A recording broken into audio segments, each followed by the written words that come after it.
दूसरा फेस 1857 से 1947, ये दूसरा फेस है। कंपनी खत्म, 1857 का रिवोल्ट हुआ, कंपनी एज अ रूलर खत्म, और अब रूलर बना क्राउन, ब्रिटिश क्राउन। तो भारतीयों ने यहां जब भी अपने हक की मांग की, इस पार्ट में, इस राजा राम मोहन रॉय इंग्लैंड गए, वहां उन्होंने बताया कि साहब हम बहुत परेशान हैं। तो ब्रिटिश पार्लियामेंट सेड कि we can not do anything, हम कुछ नहीं कर सकते। बोले क्यों? बोले आपकी कंट्री पे कंपनी का शासन है।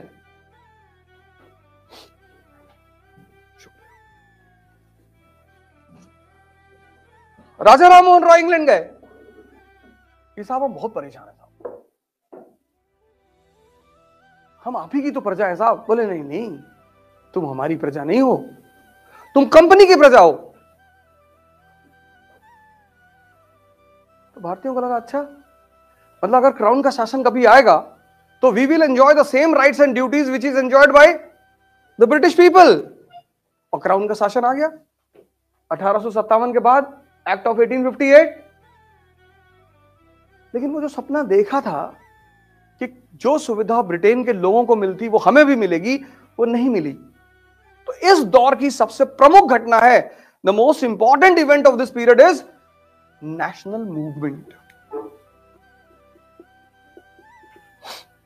इस दौर की सबसे प्रमुख घटना है नेशनल मूवमेंट, जिसमें कई सारी धाराएं हैं। धाराएं, मास पॉलिटिक्स, जिसकी सबसे बड़ी रिप्रेजेंटेटिव है आईएनसी, कांग्रेस पार्टी, और भी कई सारे लोग हैं। मास पॉलिटिक्स, रेवोल्यूशनरी टेररिज्म,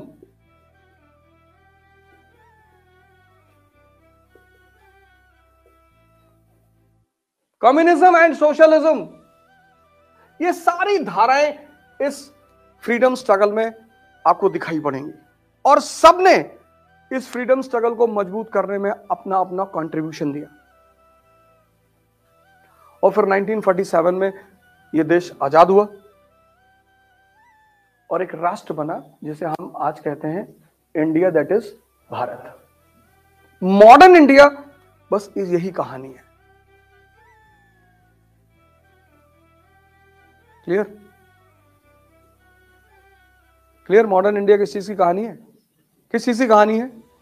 एक राष्ट्र के जन्म लेने की कहानी। कितने पार्ट में है? 2।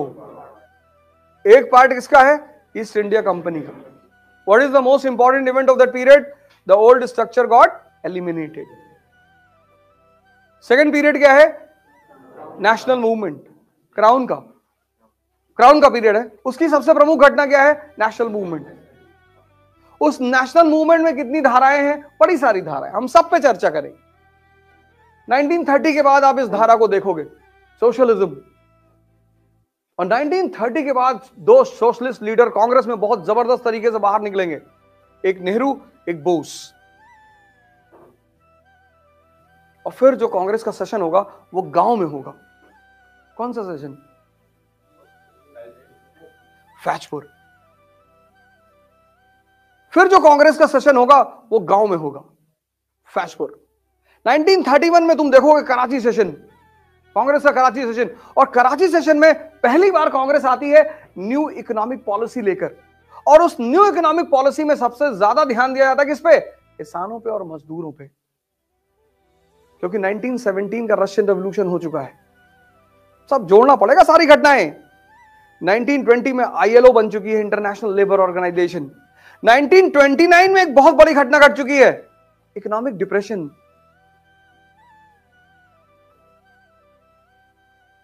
एक तरफ अंधेरा है, कहां? कैपिटलिस्ट कंट्रीज में, और दूसरी तरफ उजाला है, कहां? कम्युनिस्ट कंट्री में, यूएसएसआर में। तो आदमी को कौन आकर्षित करेगा? रोशनी। तो भारत में 1931 के बाद एक सोशलिज्म की लहर चलेगी और सभी उस लहर में नहाते हुए नजर आएंगे।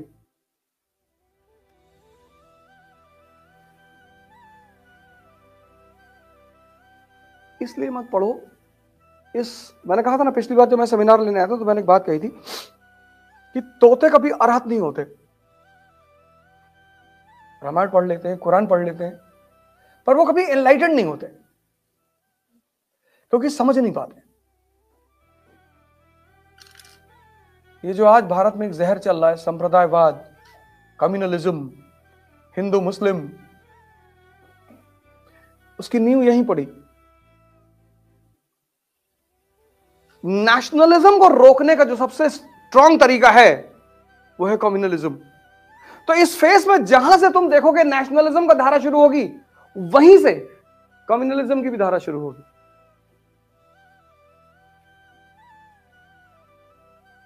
लेकिन हिंदुस्तान के युवा को पता नहीं, वो व्हाट्सएप यूनिवर्सिटी का पढ़ा हुआ है। व्हाट्सएप यूनिवर्सिटी का किसी मुसलमान शासक ने ब्राह्मणों पर जिजिया नहीं लगाया, एक को छोड़कर। और ब्राह्मण सबसे ज्यादा औरंगजेब को गाली देते हैं। सिर्फ एक मुसलमान शासक था जिसने ब्राह्मणों पर जजिया लगाया था, फिरोज शाह तुगलक। वो भी अपने मंत्री के कहने पे। उसका मंत्री ब्राह्मण था, वो कन्वर्ट हो गया। तो जब वो गांव गया सब चिढ़ाने लगे, ये मुल्ला हो गए।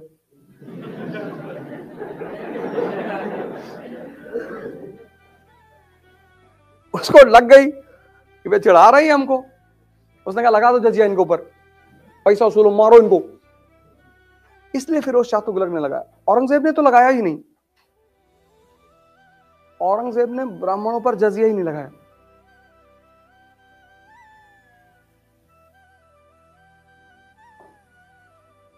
हल्दी घाटी की लड़ाई हिंदू मुस्लिम की लड़ाई है। राणा की तरफ से जो उसका तोपची है ना, आर्टिलरी मैन हाकिम खान सूर,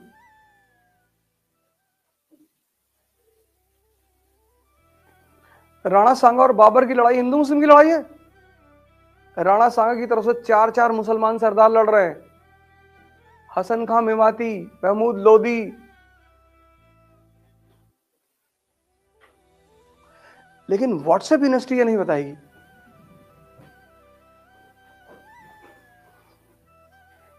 मैंने कहा ना 10th के बाद लोगों ने हिस्ट्री पढ़ी नहीं।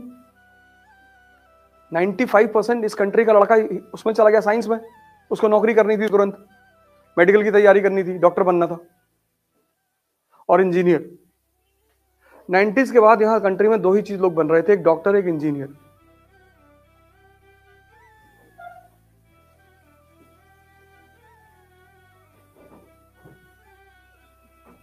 हिस्ट्री उन्होंने छोड़ दी। लिबरलाइजेशन के बाद बड़ा जबरदस्त नौकरी भी मिल रही थी दोनों को। फिर 2008 में डिप्रेशन आ गया, फिर सब भागे यूपीएससी की तरफ। ये यूपीएससी का जो बूम है वो 2008 के डिप्रेशन से जुड़ा हुआ है। नौकरियां खत्म हो गई ना, नौकरियां खत्म होने लगी। तो ये आईटी कानपुर के लड़कों को लगा कि हम जब 15 घंटा पढ़ ही लेते हैं तो एक राउंड और। आईआईटी के लड़कों का सिलेक्शन क्यों होता है? उसकी सबसे बड़ी वजह यह है कि उनके सेटिंग क्षमता बहुत अच्छी है, उनके सोचने की क्षमता बहुत अच्छी है। ह्यूमैनिटीज का लड़का जो है वो 1 घंटे में एसी ढूंढने लगता है, गर्मी बहुत लग रही, कहां से हवा नहीं आ रही यार, यहां हवा नहीं।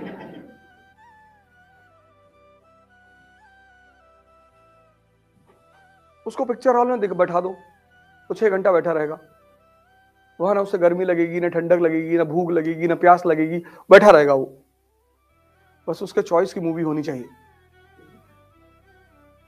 लेकिन पढ़ाई में वो सब कुछ देखता है कि कमरे का ये यार कलर ठीक नहीं है, यार ये बड़ा दबा सा कलर है, उत्तेजना नहीं पैदा होती।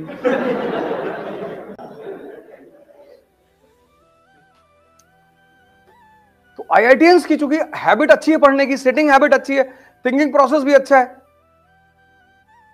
और फिर सीसैट ने 4 चांद लगा दिया। प्री उनका निकलना ही था। उन्होंने वो हर जगह एज लेते चले गए ना, सीसेट उनके लिए खतरा ही नहीं बना। यूपी के लड़के ने 1994 में अंग्रेजी हटाओ आंदोलन चलाया।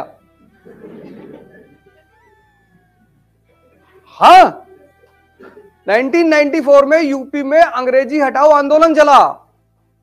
इलाहाबाद में लड़कों ने खूब सरकारी संपत्ति, मैं था इलाहाबाद में, खूब पत्थर मारे। अब ये मत पूछना कि आपने मारे कि नहीं। अंग्रेजी हटाओ। मुलायम सिंह यादव को लगा कि भैया हमारा लड़का तो लंदन में पढ़ रहा है, उसको बाद में सीएम बनना, उसको कौन सा आईएएस देना है। उनका तो कॉन्सेप्ट क्लियर था। उन्होंने यूपीपीएससी से इंग्लिश हटा दी, यूपीपीएससी से इंग्लिश हटा दी। इलाहाबाद जो सेंटर था आईएएस की प्रिपरेशन का, खत्म हो गया। अब हिंदी बेल्ट का लड़का कहता आके कि सर हिंदी मीडियम में सिलेक्शन नहीं होता। तो 94 में जो मारे थे, नहीं हम नहीं मारे, तो हमारा मौसी लड़के थे गुड्डू। हाँ तो गुड्डू को ढूंढो ना।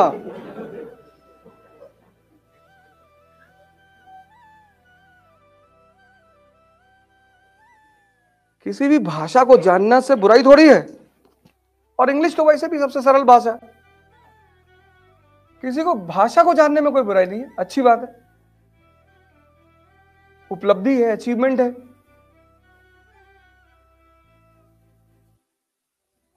अब इन दो सेक्शन के लिए किताबें कौन कौन सी होंगी? किताबें जरूर पढ़ो। आईएएस बनना है तो न्यूज़पेपर और किताब पढ़ने की आदत डालो। यूट्यूब के लेक्चर्स बहुत कम सुनो, मैंने कहा नहीं सुनो, बड़े अच्छे अच्छे लेक्चर्स पढ़े हुए हैं, बड़े अच्छे अच्छे टीचरों के पढ़े हुए हैं, तो सुनो, लेकिन किताबों को पढ़ने की आदत डालो। Because when you read the book you have to connect the lines and create the story. तो तुम्हारा दिमाग जिंदा होगा। जब तुम किताब पढ़ोगे ना तो तुम्हें सोचना पड़ेगा। तुम सीरीज देखते हो तुमको मजा आता है क्योंकि तुमको उसमें सोचना नहीं पड़ता, कहानी अपने आप सामने खुलती चली आती है। इसलिए गांव के लोग आज भी सिनेमा को देखना बहुत बुरा मानते हैं। 80 में तो खैर मानते ही थे, 90 में तो खैर मानते ही थे। आपने घर में जो आपके एल्डर है, पिताजी, उनसे पूछिए कि वो कैसे पिक्चर देखने, मूवी देखने जाते रहे होंगे। और किसी भी तरीके से मूवी हॉल में घुसोगे तो इंफॉर्मेशन घर पहुंच जाती थी। और आज पीवीआर को एक सोशल स्टेटस बना दिया गया है,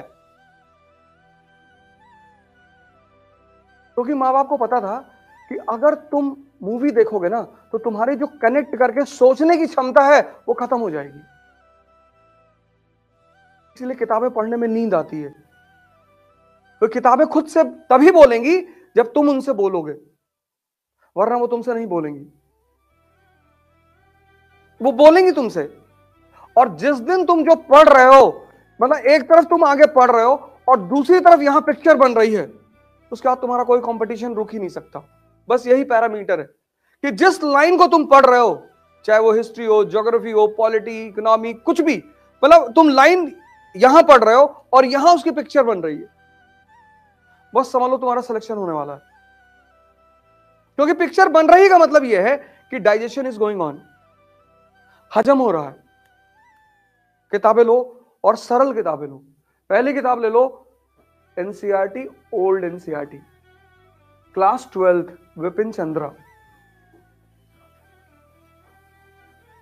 modern India, class 12th by Vipin Chandra. Old NCERT,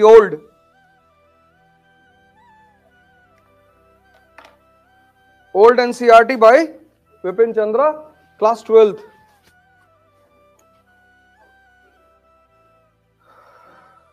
बहुत प्यारी किताब है, बहुत अच्छी किताब। मतलब एक बहुत ही छोटे लेवल पे, क्लास 12th के लेवल के बच्चे के लेवल पे तुम्हें पूरी कहानी सुनाएगी। और एपिसोड जैसे उसमें 13 धारावाहिक हैं, 13 एपिसोड है उस किताब में। तुम उसको चैप्टर मत मानो, एपिसोड मानो। पहले एपिसोड में तुम्हें पिक्चर दिखाएगी 18th सेंचुरी इंडिया, 18वीं शताब्दी का भारत। तुम्हें दिखाएगी कि मुगल साम्राज्य का पतन हो रहा है, एकदम दिखाई पड़ेगा तुम्हें। क्षेत्रीय शक्तियों का उदय हो रहा, regional powers are emerging, independent Awadh, independent Bengal, independent Nizam, regional powers पैदा हो रहे हैं, मुगल शक्ति खत्म हो रही है। और सबसे बड़ी घटना जो मुगल शक्ति के पराजय को दिखा रही वो है 1739 का बैटल ऑफ करनाल, जब नादिर शाह ने मुगल बादशाह को मुर्गा बना दिया। किसको? मोहम्मद शाह रंगीला को। दिखाई पड़ेगा तुमको एकदम। पढ़ो मत, पढ़ने से इंफॉर्मेशन बढ़ती है, सोचने से विवेक बढ़ता है, और सिलेक्शन इंफॉर्मेशन से नहीं होता, विवेक से होता है।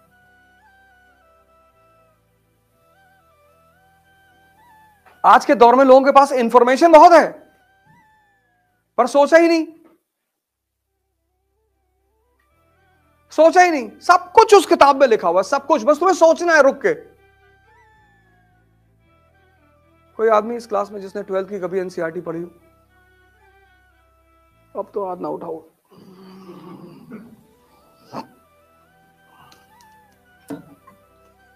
इज्जत की चिंता करते हो ना? इस देश में तो इज्जत बहुत बड़ी चीज है, चाहे धोती फटी हो।